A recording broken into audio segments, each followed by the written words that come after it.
Hello friends, तो कैसे हो आप सब। ईश्वर से आशा करता हूं कि आप ठीक होंगे। आज अपन भारतीय अर्थव्यवस्था के अंतर्गत एक महत्वपूर्ण टॉपिक बजट निर्माण प्रक्रिया के बारे में डिस्कस करने वाले हैं।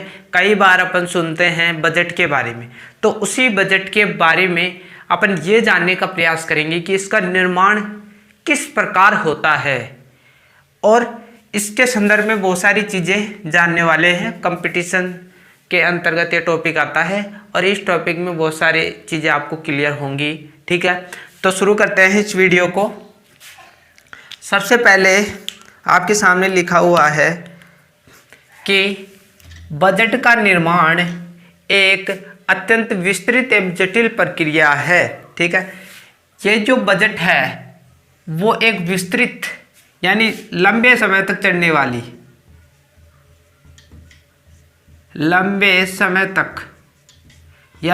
समय तक चलने वाली प्रक्रिया है और जटिल है। और क्या है? जटिल है, यानी ये कोई सरल बात नहीं है। बजट का निर्माण करना ये जटिल प्रक्रिया है, कठिन प्रक्रिया है। तो आपको ये लाइन समझ में आ गई होगी कि बजट निर्माण अत्यंत विस्तृत एवं जटिल प्रक्रिया है। ये क्वेश्चन भी आ सकता है, इसे हर लाइन में एक एक क्वेश्चन बन सकता है। एग्जामिनर किसी भी प्रकार से आपको पूछ सकता है क्वेश्चन। तो आपको ऐसे क्वेश्चन दे, बजट निर्माण कैसी प्रक्रिया है, तो आप बताओगे विस्तृत और जटिल प्रक्रिया है। तो इस प्रकार हर लाइन में आपको क्वेश्चन देखने को मिलेंगे। आगे चलते हैं। भारत में वित्तीय वर्ष की अवधि 1 अप्रैल से 31 मार्च तक रहती है। ठीक है, जो वित्तीय वर्ष होता है भारत का जो वित्तीय वर्ष होता है उसकी अवधि, यानी उसकी अवधि क्या होती है। ये क्वेश्चन इस प्रकार आएगा कि भारत में वित्तीय वर्ष की अवधि कितनी रहती है। यानी इस प्रकार भी आ सकता है क्वेश्चन, भारत में वित्तीय वर्ष की अवधि कब तक रहती है। तो आप बताओगे 1 अप्रैल से 31 मार्च तक। ठीक है, 1 अप्रैल से 31 मार्च तक। आप कंफ्यूज मत होना कि अप्रैल मैंने पहले लिख दिया है, जो बुक है ना उसमें इसी प्रकार लिखा हुआ है। आप ये भी मान सकते हो कि 31 मार्च से 1 अप्रैल तक। वैसे आप इस प्रकार याद रखने का प्रयास करना कि 1 अप्रैल से 31 मार्च तक भारत में वित्तीय वर्ष की अवधि रहती है। लेकिन बात ये आती है कि यही समय क्यों लिया गया। आपके सामने लिखा हुआ है 1 अप्रैल से 31 मार्च तक, तो यही टाइम क्यों लिया गया, क्वेश्चन उठता है दिमाग में। ठीक है, मैं इस चीज़ को फाइंड आउट करके बताता हूँ। 31 यानी 1 अप्रैल से 31 मार्च इसीलिए लिया गया क्योंकि ये बात है 1867 की। 1867 में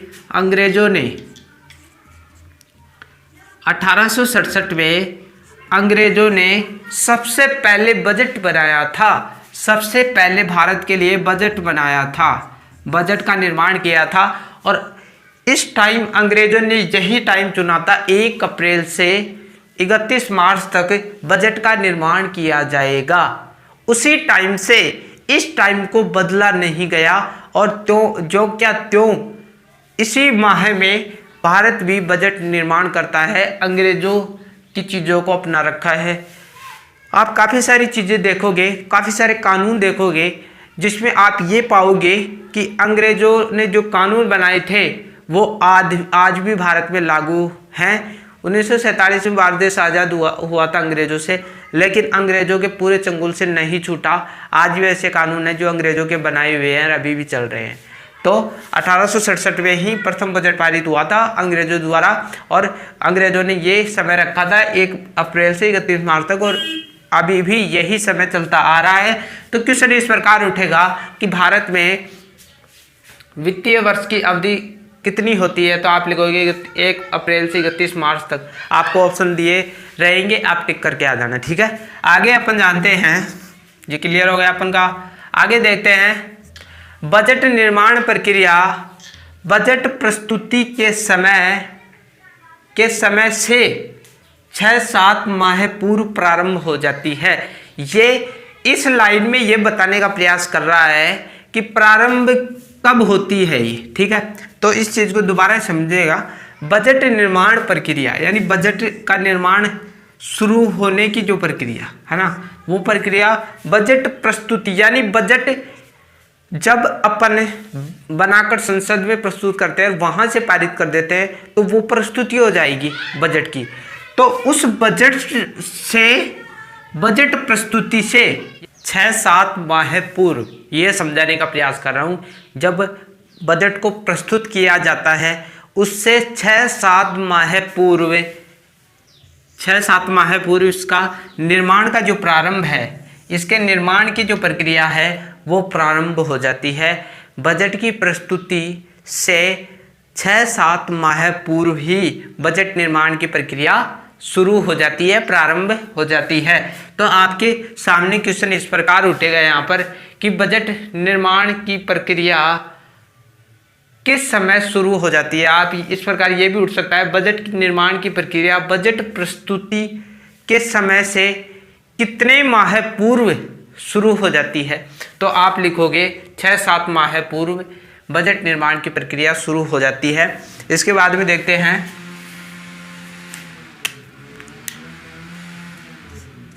बजट निर्माण प्रक्रिया के चरण। अब अपन ये देखेंगे कि जो बजट है उसका निर्माण कितने चरणों में किया जाता है और उनका वर्णन भी अपन देखेंगे। तो आपके सामने लिखा हुआ है बजट निर्माण प्रक्रिया के चरण। बजट निर्माण प्रक्रिया के चरण आपके सामने है 5 चरणों से गुजरना होता है इस बजट को, तभी निर्माण हो पाता है इस बजट का। तो 5 चरणों में बजट निर्माण प्रक्रिया संपन्न हो पाती है। 5 चरण आपके सामने शॉर्ट में लिखे हुए हैं। इनका वर्णन है ना, जो मैं एक एक करके आपके सामने रखूंगा, हर कड़ी में हर एक बिंदु में क्वेश्चन उठेगा। यहाँ पर क्वेश्चन उठ सकता है, आपके सामने क्वेश्चन आएगा, आपके सामने क्वेश्चन इस प्रकार आएगा कि बजट निर्माण की प्रक्रिया कितने चरणों में संपन्न होती है। तो आप यहाँ पर 5 बताओगे, 5 चरणों में बजट निर्माण की प्रक्रिया संपन्न होती है। आगे देखोगे आप कि प्रथम चरण में क्या होता है। प्रथम चरण में बजट का प्राक्कलन अथवा रूपरेखा तैयार की जाती है। यानी ये शब्द अलग है लेकिन इसका अर्थ एक ही है, यानी रूपरेखा। सीधे तौर पे आप ये बोलोगे कि प्रथम चरण में बजट की जो रूपरेखा होती है, बजट का जो ढांचा होता है वो तैयार किया जाता है। ढांचा यानी अपन जो भी कार्य करते हैं उसका पहले ढांचा तैयार करते हैं, जैसे खाका तैयार करते हैं। जैसे अपन देखते हैं कि अपन कोई भी मकान बनाते हैं, कोई भी भवन बनाते हैं, तो उसका मानचित्र रहना पहले ही सेट कर लिया जाता है कि यहाँ पर ये कमरा बनेगा, यहाँ पर लैट्रिन बाथरूम बनेगा। तो इस प्रकार का जो ढांचा है वो प्रथम चरण में ही पूरा कर लिया जाता है कि इस प्रकार इस बजट का निर्माण किया जाएगा। तो आपको क्लियर हो गया होगा कि प्रथम चरण में बजट का ढांचा तैयार किया जाता है। क्वेश्चन इस प्रकार आ सकता है कि प्रथम चरण में बजट के संदर्भ में क्या विशेष कदम उठाया जाता है। तो किस आप आंसर करोगे कि बजट की रूपरेखा तैयार की जाती है, बजट का खाका तैयार किया जाता है। इसी प्रकार हम चीज़ों को समझते जाएंगे। यदि आपको वीडियो अच्छा लग रहा है तो लाइक, सब्सक्राइब और कमेंट करना ना भूलें। कमेंट से हमें एक नई दिशा मिलती है। सब्सक्राइब लाल कलर का लोगो नीचे दिख रहा होगा, उसको क्लिक करो, 3 ऑप्शन आएंगे, ऊपर वाले में ऑल में टिक करना है ताकि हमारा जो नोटिफिकेशन है वो आप तक पहुंच जाए और हमारी जो वीडियो डाली गई है वो आप तक जरूर ही पहुंच जाए।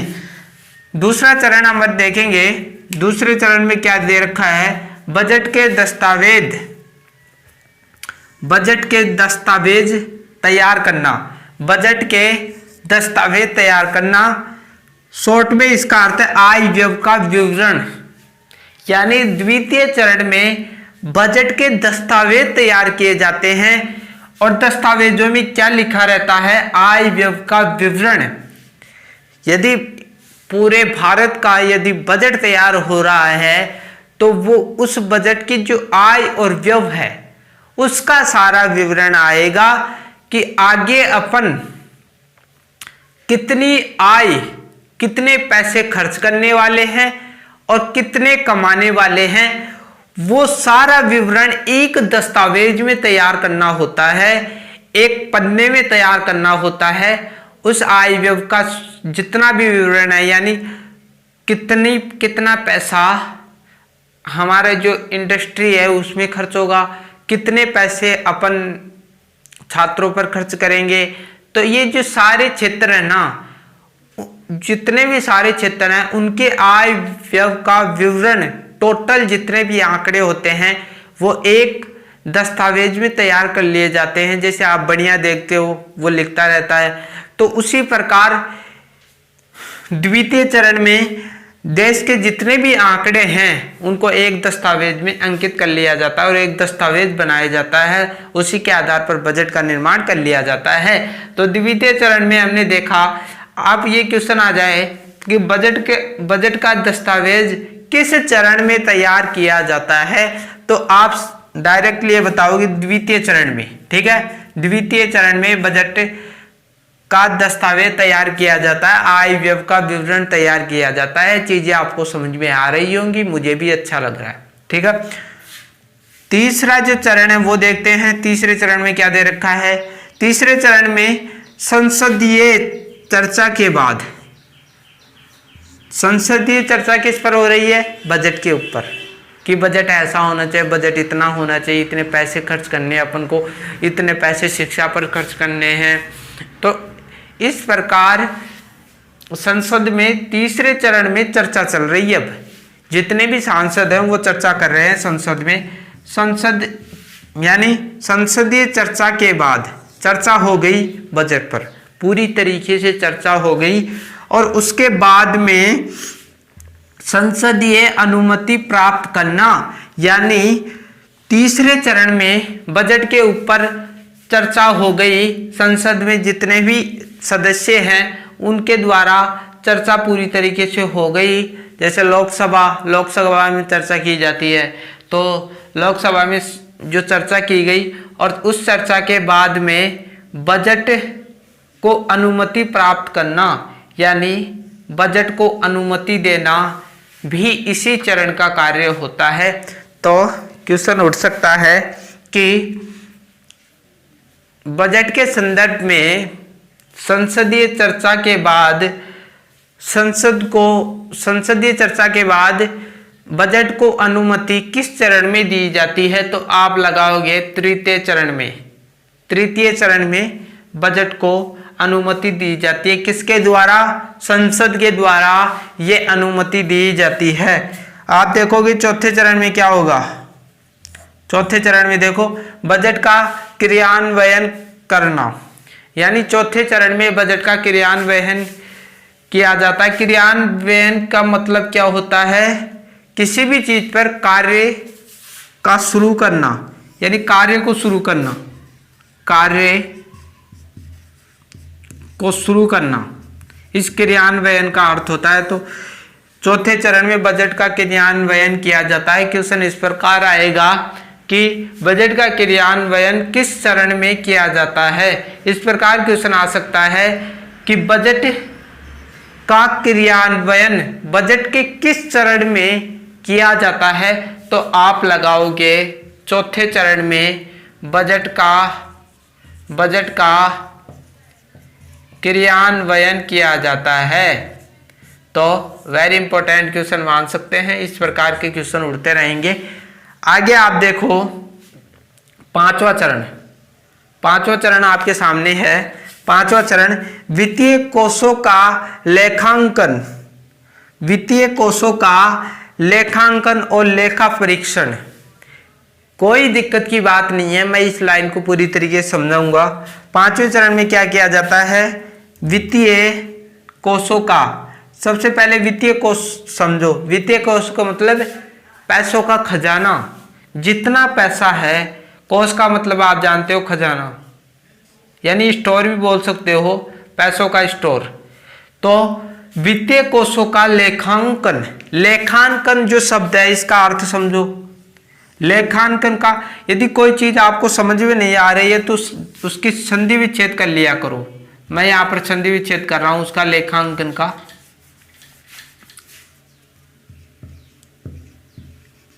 लेखांकन, ठीक है। ये लेखांकन का मतलब लेखा, यहां पर शब्द के टुकड़े करेंगे, लेखा प्लस अंकन, ठीक है, तो ये दो शब्द बन गए। लेखा का मतलब क्या होता है? हिसाब किताब रखना, हिसाब किताब, हिसाब किताब भी बोल सकते हो। आय व्यय का विवरण, आय व्यय का विवरण, ठीक है। आय व्यय का विवरण, हिसाब किताब का विवरण। अंकन का मतलब लिखना, किसी भी चीज में लिखना। तो हिसाब किताब को किसी चीज में लिखना, किसी डायरी में लिखना, उसका लेखांकन हो गया।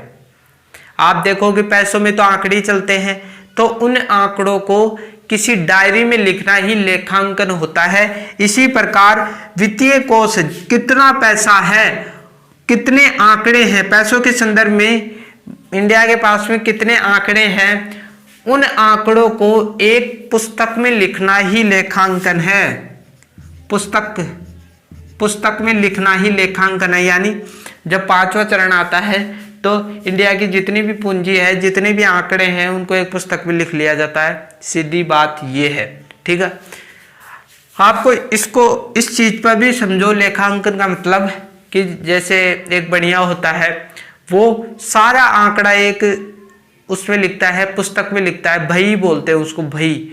उस बही में सब कुछ अंकित करता है कि कितना मैंने माल मंगा लिया है, कितना मेरी उधार है, कितना माल मेरा बिक चुका है, तो वो सारा आंकड़ा उसमें लिखता है। उसी प्रकार सरकार भी अपने पैसों के जो आंकड़ा है ना, वो किसी पुस्तक में लिखती है, और ये कार्य होता है पांचवें चरण में। बजट के पांचवें चरण में ये कार्य होता है। और फिर उसके बाद में आंकड़े लिख लिए, पुस्तक में आंकड़े अपन ने लिख लिए, और उसके बाद में लेखा परीक्षण, लेखा परीक्षण होता है। लेखा का मतलब आप जान गए कि हिसाब किताब, आय व्यय का विवरण रखना, किसी भी क्षेत्र में उसका पूरा विवरण रखना ही लेखा है। और परीक्षण क्या होता है?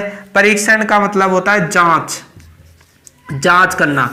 यानी यह जो सारे हमने आंकड़े जमा किए हैं, पुस्तक में लिखे हैं, लेखांकन किया है, उनकी लास्ट में जांच करना कि ये आंकड़े आखिरकार में सही भी है या नहीं है, कुछ आंकड़े गलत तो नहीं आ गए।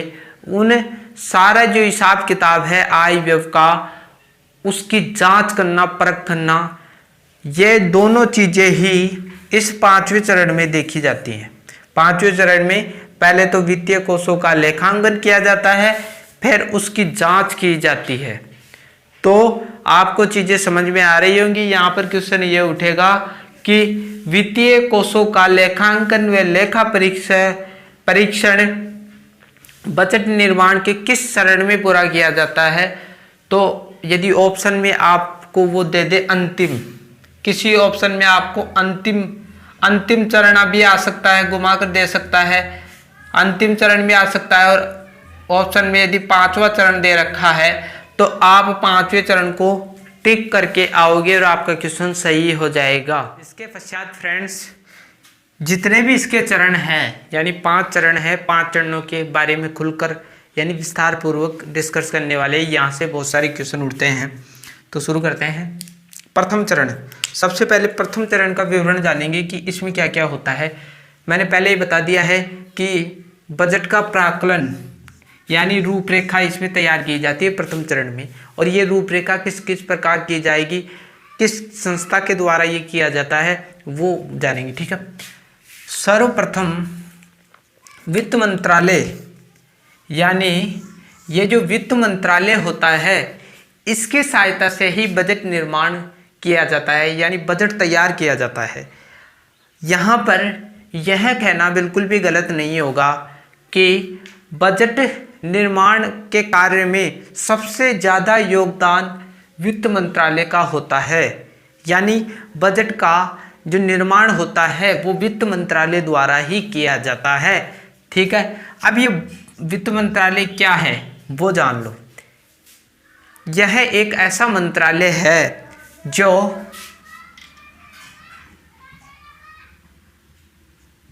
वित्त कानून,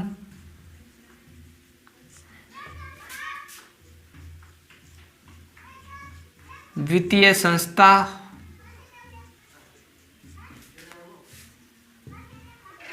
पूंजी बाजार, केंद्रीय बजट आदि मामले देखता है।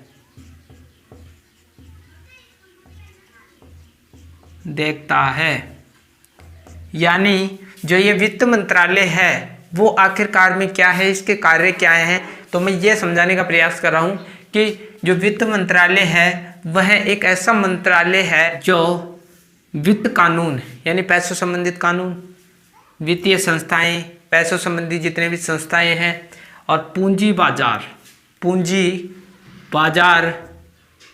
और केंद्रीय बजट आदि मामले देखता है। यानी वित्तीय मंत्रालय, वित्तीय कानून, वित्तीय संस्थाएं, पूंजी बाजार और केंद्रीय बजट, उस केंद्रीय बजट के बारे में डिस्कस कर रहे हैं। तो ये सारे मामले हैं ना वित्तीय मंत्रालय देखता है।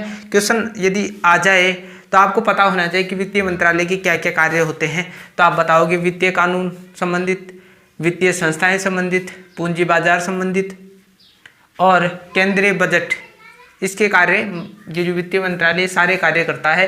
तो बजट निर्माण में सबसे ज़्यादा योगदान वित्तीय मंत्रालय का होता है। क्वेश्चन इस प्रकार आ सकता है कि बजट निर्माण में सबसे ज़्यादा योगदान किसका होता है, तो आप बताओगे वित्तीय मंत्रालय का। और इसकी सहायता के लिए कौन कौन आगे आता है, इसकी सहायता के लिए आप देखोगे प्रशासनिक मंत्रालय, योजना आयोग जिसे वर्तमान में नीति आयोग कर दिया गया है, और नियंत्रक महालेखा परीक्षक, ये तीनों इसकी सहायता करते हैं। और क्वेश्चन यहाँ पर इस प्रकार उठेगा कि बजट निर्माण में वित्तीय मंत्रालय की सहायता के लिए कौन कौन सी संस्थाएं उसकी सहायता करती हैं, तो आप आसानी से बता सकते हो प्रशासनिक मंत्रालय, योजना आयोग और नियंत्रक महालेखा परीक्षक तीनों मिलकर वित्तीय मंत्रालय की सहायता करते हैं बजट निर्माण में। ठीक है, तो यहाँ से पढ़ना पूरी, सर्वप्रथम वित्तीय मंत्रालय, प्रशासनिक मंत्रालय, योजना आयोग, नियंत्रण महालेखा परीक्षक की सहायता से बजट की रूपरेखा तैयार की जाती है। यानी इस लाइन में ये बताया गया है सीधा सा कि वित्त मंत्रालय, प्रशासनिक मंत्रालय, योजना आयोग और नियंत्रक महालेखा परीक्षक की सहायता से बजट की जो रूपरेखा है वो तैयार करता है। तो आपको बिल्कुल ही समझ में आ गया होगा। इसके बाद में देखते हैं, अब अपन इन तीनों पॉइंटों में ये देखेंगे कि इनके कार्य क्या हैं, ये इन तीनों के कार्य क्या हैं, किस प्रकार ये सहायता करता है वित्तीय मंत्रालय की। तो सबसे पहले ये देखेंगे कि प्रशासनिक मंत्रालय किस प्रकार सहायता करता है। तो प्रशासनिक मंत्रालय अपने अधीनस्थ कार्यालयों को मतलब यह है कि प्रशासनिक जो मंत्रालय है वो अकेला तो कोई चीज़ पर कार्य नहीं कर सकता, इसके भी कार्यालय होते हैं, इससे जुड़े हुए जो इसका काम करते हैं उनकी बात करो। तो अपने अधीनस्थ कार्यालयों से प्राप्त विवरण के आधार पर अपनी आवश्यकताओं को वित्त मंत्रालय के समक्ष रखता है। यानी प्रशासनिक जो मंत्रालय है वो अपने अधीनस्थ कार्यालयों और खुद की, यानी प्रशासनिक मंत्रालय की और अपने अधीनस्थ कार्यालयों की जितनी भी आवश्यकताएं हैं उन आवश्यकताओं को वित्त मंत्रालय के समक्ष रखता है, ताकि बजट जब पारित हो तो जितने भी प्रशासनिक मंत्रालय की जो आवश्यकता है उनकी पूर्ति की जा सके। ठीक है, इसका ये कार्य है। दूसरा आप देखोगे, पहला क्लियर हो गया। दूसरा योजना आयोग, जिसे वर्तमान में नीति आयोग कर दिया गया है। योजना आयोग किस प्रकार सहायता करता है, योजनाओं की प्राथमिकता के बारे में परामर्श देता है। परामर्श किसे देता है, वित्त मंत्रालय को ये परामर्श देता है। तो योजना आयोग योजनाओं की प्राथमिकता के बारे में परामर्श वित्त मंत्रालय को देता है। ये इतनी ही इसकी सहायता करता है। ठीक है, आगे देखोगे आप यहाँ पर एक प्रकार से इस प्रकार क्वेश्चन भी उठ सकता है कि योजना आयोग वित्त मंत्रालय की बजट के संदर्भ में किस प्रकार सहायता करता है। तो आप बताओगे योजनाओं की प्राथमिकता के बारे में परामर्श देकर सहायता करता है। ठीक है, इसके बाद में आप देखोगे नियंत्रक महालेखा परीक्षक का क्या कार्य है इस बजट में, किस प्रकार ये सहायता करता है वित्त मंत्रालय की। तो ये क्या करता है कि बजट की रूपरेखा तैयार करने में लेखा कौशल यानी लेखा कौशल उपलब्ध कराता है ये भाई। इसका कार्य ये है कि ये लेखा कौशल उपलब्ध कराता है वित्त मंत्रालय को। ठीक है, लेखा कौशल क्या होता है? लेखा का मतलब हिसाब किताब रखना, आय व्यय का जो हिसाब किताब है वो इस वित्त मंत्रालय को उपलब्ध कराता है। तो यहाँ पर इस प्रकार क्वेश्चन उठेगा कि नियंत्रक महालेखा परीक्षक बजट निर्माण में वित्त मंत्रालय की किस प्रकार सहायता करता है?